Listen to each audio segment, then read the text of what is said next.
안녕하세요. 저는 평범한 40대 여자입니다. 신선한 가을 날씨가 이제는 제법 쌀쌀하게 느껴지기도 하네요.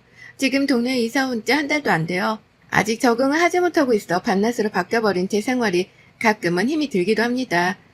잠을 못 이루는 밤 멍하니 TV만 보던 제가 컴퓨터 앞에 앉아 세상을 보니 이 세상은 참 많이 달라져 있더라고요. 저도 이제 용기를 내 세상 밖으로 나가보려 노력하고 있습니다. 말솜씨가 워낙 없지만 그래도 한자 한자 저의 이야기를 해보려고 합니다. 저는 어렸을 때부터 안 해본 일이 없을 정도로 참 바쁘게 살았습니다.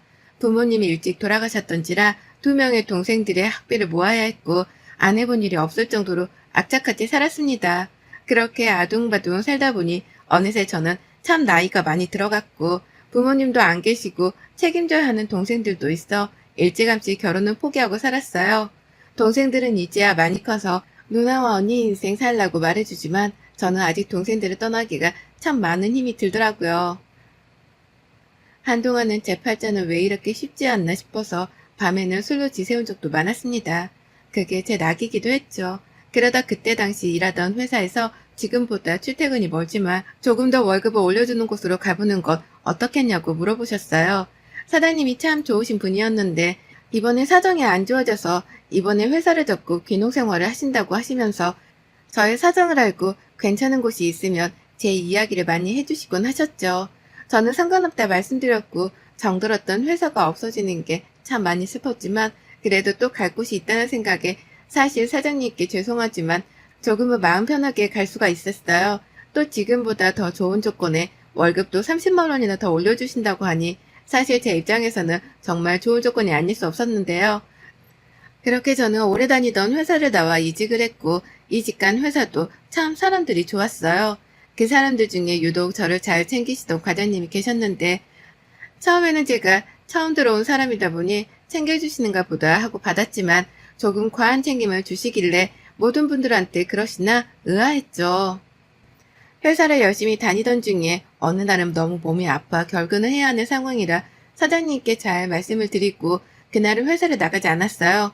동생들도 대학교 다니느라 시험기간이어서 늦게 오는 날이라 집에 혼자서 밥을 차려 먹고 있었는데 누군가 뚝뚝하는 소리가 들리더라고요. 누구세요라고 물어보니 저를 잘 챙겨주시던 과장님이셨는데요. 처음에는 놀라서 여쭤보니 아파서 결근했길래 걱정이 돼서 죽과 과일을 사가지고 오셨다고 하셨어요. 살면서 동생들만 챙겨줘봤지 누군가에게 챙김을 받은 적이 없어서 그 과일과 죽을 받고 저도 모르게 눈물이 뚝뚝 떨어졌죠. 과장님은 그런 절 보시더니 정말 걱정돼서 왔는데 미안하다고 오버한 것 같다고 말씀을 해주셨어요. 저는 너무 감사하다고 다음에 제가 꼭 갚겠다고 하는데 저에게 이번 주 주말에 영화 보러 가는 건 어렵냐고 되물으시더라고요. 저는 이게 데이트 신청인가 싶어서 둘이요? 라고 물어보았더니 둘만 가고 싶다고 말씀하시더라고요. 그렇게 저의 산전수전 다 겪은 삶에도 나를 사랑해주는 사람이 스며들었고 그렇게 3년을 만난 어느 날 저에게 청혼을 하셨답니다. 아직 동생들이 갓 취업을 한 상태라 내가 결혼해도 될까라는 생각이 맴돌았지만 이제 두 동생들도 돈을 벌어 누나랑 언니가 결혼할 때 도움이 되고 싶다고 행복했으면 좋겠다고 이야기해 주더라고요. 정말이지 그날은 제 인생에 다시 오지 않을 행복이었습니다. 남편은 저의 모든 상황을 알고 있었고 그런데도 저와 제 동생들까지 나중에는 함께 살고 싶다고 하더군요. 근데 남편이 저에게 말하지 못한 비밀이 있다고 하는데 알고 보았더니 회사 사장님이 자신의 아버지라고 털어놓더라고요. 아는 직원들도 있지만 모르는 직원들도 있어 티내지 않고 다니려고 하고 있어서 말하지 못했다고요. 저는 많이 놀랐지만 그래도 내심 남편이 사장님 아들이라고 하니 기분은 좋더라고요. 그렇게 우리는 결혼을 했고 시댁에서 구해주신 신혼집으로 들어갔어요. 그 신혼집은 시댁과 불과 5분도 안 되는 거리에 위치해 있는 곳이지만 그래도 얻어주신 거라 정말 감사하게 들어갔죠. 저의 행복한 생활은 이제야 시작되는 것 같았어요. 남편네 집은 시할머님, 아버님, 어머님, 서방님까지 한 집에 살고 있었는데요. 가깝다 보니 저희에게 저녁 먹으러 오라는 말씀을 자주 해주셔서 신혼여행에 갔다 오고 부랴부랴 짐도 정리도 다 못한 채 시댁으로 식사를 하러 갔습니다. 도착해서 어머님이 식사 준비를 하시고 계시길래 저도 옆에서 거들었고 상을 차리는데 상이 2상이 차려지더라고요. 처음에는 다 앉기가 좁아서 그런 건가 싶었지만 큰 상에는 아버님, 남편, 서방님과 시할머니가 앉아서 밥을 먹고 작은 상에는 저랑 어머님만 부엌에서 먹게끔 차려두셨더라고요. 근데 그 올라가 있는 반찬들을 보니 어머님과 제가 먹는 상에는 남겨진 반찬들과 찬밥이 올려져 있었지만 아버님과 남편이 있는 식사상에는 따뜻한 밥과 새로운 반찬들이 올려져 있더라고요. 처음에는 솔직히 이게 뭔가 싶어서 멍했지만 티내지 않았죠. 당황스러웠던 식사 시간이 끝나고 설거지도 하고 뒷정리하는데 시할머님이 오시더니 아까 큰 상에서 남았던 국들과 반찬들을 다 라겐나통에 싸시더라고요. 저는 다시 넣는가 보다 하고 설거지를 하는데 저보고 갑자기 가져가서 먹으라고 하시네요. 그러면서 민수랑 그거 절대 주지 말고 새로 반찬한 거 담아놨으니까 그거 가져가서 먹이라고요. 그 말을 듣고 너무 당황스러웠지만 할머님인지라 네 대답하고 말았어요. 집에 오는 길에 남편에게 물었죠. 원래 여보네 집은 남자랑 여자랑 따로 먹어야 하는 거야? 언제부터?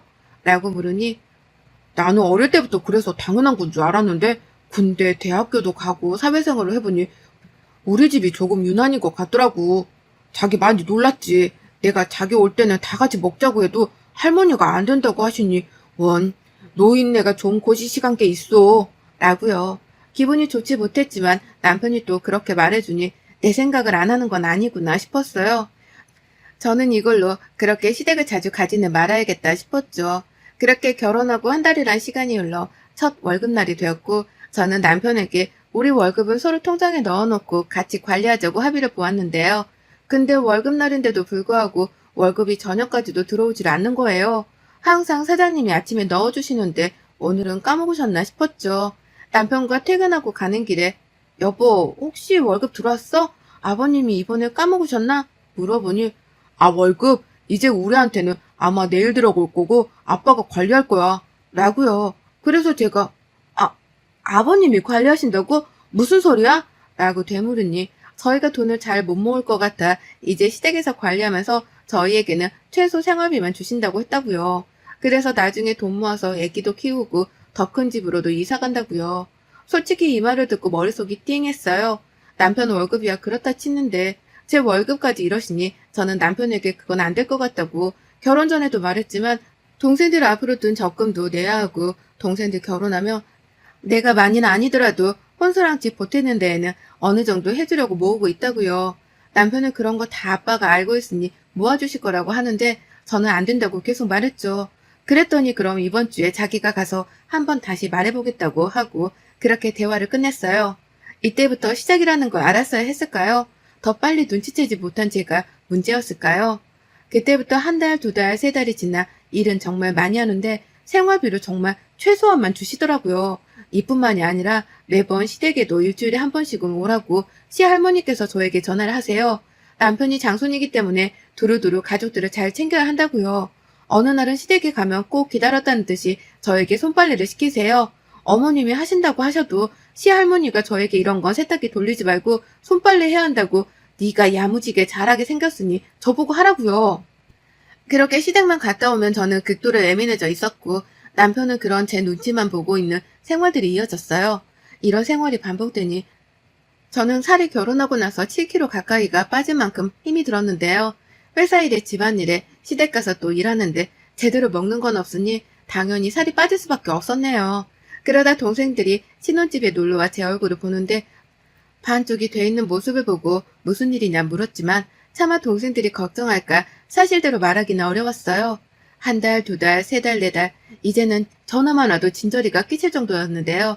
그러던 어느 날 정말 몸이 아파서 도저히 일어나지를 못하겠는데 또 시어머니가 전화와서 저녁 먹으러 오라고 하셨어요.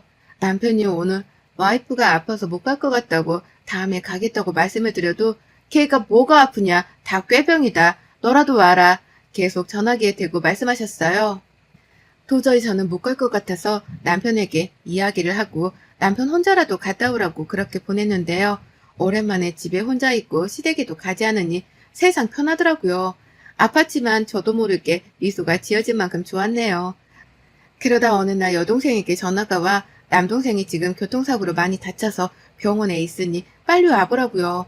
남편이랑 지갑만 챙겨서 가보니 동생이 지나가다 뺑소니를 당해 수술을 급하게 해야 하는 상황이었어요. 우선 빨리 수술이라도 해달라고 하고 수술비 마련을 해야 해서 남편에게 지금 아버님께 얘기해서 보내달라고 하자. 그걸로 우리 돈 모아주신다고 하셨으니 그래도 몇천원 있지 않겠냐고 막 그랬죠. 남편이 아버님께 전화해서 물으니 돈이 없다고 했대요. 너희 돈 내가 가지고 있었지만 너희 뭐 차 유지하는 비용이나 집 비용, 우리 집에 와서 먹는 식재료 등 다 써서 많지 않다고요. 도대체 이거 무슨 말인가 싶어서 차 유지 비용은 그렇다 치는데 집은 아버님이 해주신 걸로 알고 있고 식재료는 저희가 안 가겠다고 해도 매번 오라고 해서 가는 건데 이게 어떻게 돈이 들어가냐고요. 그런데도 돈이 없는 걸로 모르쇠를 하시더라고요. 우선 급한 대로 빨리 수술비를 내야 하는 상황이니까 동생들 주려고 모아뒀던 통장을 깨고 친한 친구가 한 명 있는데 자초지종을 설명해서 겨우 수술비를 마련했어요. 다행히도 동생은 수술을 잘 마쳤고 한동안은 병원에 입원해야 한다고 했죠. 저는 병원비도 많이 들어가니 시댁에서 이제 더 이상 월급을 우리가 관리하겠다고 말씀드리자고 남편에게 이야기를 건넸어요. 남편도 월급을 제대로 못 받으니 좀 그랬는지 같이 가서 이야기하자 하더라고요. 그렇게 시댁으로 찾아갔고 아버님께 이만저만한 상황이라 돈이 쓸 곳이 많다. 그럼 지금까지 저희 돈은 정확히 얼마나 나갔고 얼마가 남았는지 말씀해달라. 그럼 그 얼마가 남은 것만이라도 주시고 월급은 앞으로 그냥 저희에게 넣어달라고요. 이 얘기를 들으시더니 아버님께서 버럭 화를 내시면서 너희 나를 못 믿냐고 시할머니랑 둘이 계속 소리만 고래고래 지르셨어요. 남편은 일한 만큼 돈을 받아가는 건데 왜 돈을 이것밖에 안 주냐면서 따지는데 한 번도 안 따지던 아들과 손자가 따지니 또 할 말이 없으신지 가만히 계시더라고요. 우선 알겠다고 하시고 다음 달부터 원래대로 월급을 넣어주신다고 약속하셨어요. 그렇게 저는 1달러 되는 줄 알았고 동생이 재활치료까지 받아야 하는 상황이라 매일 회사 끝나고 병원에 가고 동생 챙기고 집안일, 회사일 하느라 하루가 어떻게 가는지도 모를 정도로 열심히 살았어요.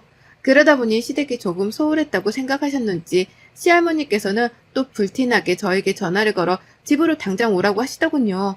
남편이랑 곧바로 찾아뵈었고 시할머니는 오자마자 남편을 와락 안으시면서 우리 장수 너무 보고 싶은데 안 와서 이 할미가 얼마나 서운하던지 하면서 앉으라고 하더군요. 저에게는 너는 빨리 가서 애미나 도와. 애미가 너가 안 오니까 혼자 푸은 일을 다 하더라.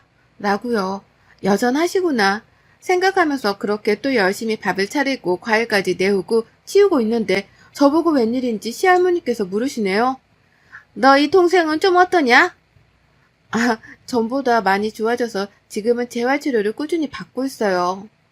뭐 재활? 그거 돈 많이 들어가는 거 아니냐? 그렇긴 한데 일상생활로 돌아가기 위해서는 꼭 필요하기도 해서요. 라고 했죠. 그랬더니 시할머니 입에서 나오는 소리가 제가 가지고 있던 이성의 끈을 놓게 만들었어요. 네 동생은 왜 싸돌아다녀서 그러냐? 그렇게 살 거면? 이러면서 뒤에 말이 죽는 게 더 낫지. 이렇게 나지막히 속삭이시는 거예요. 처음엔 제 도기를 의심해서 할머님 지금 뭐라고 말씀하신 거예요? 라고 물으니 자기는 아무 말도 안 했다 이러면서 부엌에서 나가시려고 하시길래 다시 한번 되물었어요. 지금 저랑 이야기하시다가 동생 얘기하면서 죽는 게 낫다고 나지막히 속삭이지 않으셨어요? 너는 귀도 팍다 참 이러시는 거예요. 원래 이기적인 분인 것도 알고 그렇게 배려나 마음 씀씀이가 없는 것도 알고 있었는데 노망이 나신 것도 아니면서 저런 말을 하시니 저는 결혼하고 처음 시댁에서 큰 소리를 낼 수밖에 없었어요. 아니 할머님, 손주가 저렇게 사고를 당해도 죽는 게 낫다고 하실 거세요? 노망이 나신 것도 아니고 어떻게 그런 말씀을 하세요? 라고 했더니 시할머님은 얘가 자기한테 대든다면서 갑자기 눈물바람을 뽑더라고요. 저는 있는 그대로 남편과 시부모님 앞에서 말씀을 드렸고 시아버지는 노인네가 한 말 가지고 뭘 그리 욱하냐고 되려 말씀하시더라고요. 저는 설거지하던 장갑을 던지면서 그릇도 하나 깨먹었어요. 그랬더니 시댁에서는 이제 난리가 난 거예요. 시할머님은 여자가 잘못 돌아서 그랬다느니 너 따위가 지금 우리 집에 와서 가르치려 드냐면서 소리를 고래고래 지르셨어요. 그대로 가방만 들고 나와 무작정 택시를 타고 예전 제가 살던 집으로 갔어요. 너무 충격적이고 이 마음을 어떻게 진정시켜야 할지 도무지 모르겠더라고요. 지금까지 제가 받아왔던 서름들이 한 번에 밀려오면서 이혼을 하더라도 이대로 가만히 있으면 안 되겠다 싶었어요. 저는 그 뒤로 시아버지가 제대로 월급을 주지 못한 내역까지 뽑고 제 이야기와 시댁 이야기를 A4 용지 한 장에 써내려 갔죠. 그렇게 만반의 준비를 끝마친 저는 먼저 회사에 가장 먼저 출근해 회사 곳곳에 제가 쓴 글들을 올려놓기 시작했어요. 그리고 노인정부터 시작해 그 동네의 시댁 식구들이 자주 가는 곳에 모두 다 저희 이야기를 꽂아놓기 시작했고 그 시체를 까발리기 위해서 온갖 수단을 가리지 않았죠. 그리고 난리가 났을 시댁으로 쳐들어갔어요. 저를 보자마자 고래고래 소리를 지르는 시댁 앞에서 지금까지 제가 결혼해서 거의 일주일에 5일 동안은 시댁 가서 설거지하고 손빨래하고 집안일하고 회사에서는 아침부터 저녁까지 풀타임으로 근무를 하면서도 고작 50만 원도 안 되는 돈으로 산 이야기까지요.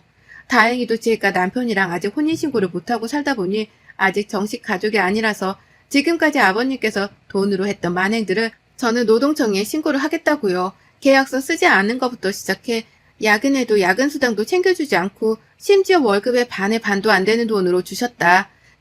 신고해서 내가 받는 돈이 없더라도 회사에 돌아오는 타격은 심할 거라고 또박또박 말했어요. 그제서야 달려온 남편에게도 똑똑히 말했어요. 혼인신고도 안 했지만 더 이상 함께하지 말자고요. 그렇게 시댁 식구들을 뒤로 한 채 저는 다시 제가 살던 곳으로 돌아왔고 변호사까지 선임해 회사에서 일하면서 못 받았던 돈들과 회사에 타격이 갈 수 있을 만한 모든 증거들을 제출했어요. 아버님은 이제야 심각성을 아시고 저에게 불티나게 전화를 하지만 저는 차단을 박아버렸죠. 상종조차 하고 싶지 않았거든요. 남아있는 어머님이 불쌍하긴 하지만 저도 살고 봐야겠는지라 어머님께도 바보같이 살지 마시고 떠나시라고 말씀드렸어요. 정말 떠나실지는 모르겠지만요. 소송은 오래 걸리겠지만 지금까지 제가 받아온 노동 착취에 비하면 이런 불편한 경험들은 아무것도 아니라고 생각이 들었거든요.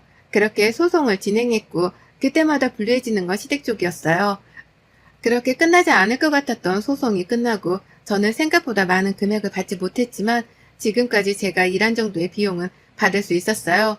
혼인신고는 비록 하지 않았지만 반년 동안의 사실혼이다 보니 그런 것들이 재판에서는 잘 반영되지 않은 것 같았어요. 변호사님 말씀을 들으면 그렇더라고요. 그래도 제가 일한 만큼의 돈은 받아서 다행이었죠. 또 회사는 아마 제가 노동청에 고발했기 때문에 조사와 함께 과태료가 많이 부과된다고 하시네요. 그렇게 저는 지옥 같았던 시댁과의 전쟁을 끝내고 동생들과 다시 새로운 삶을 살아가고 있답니다.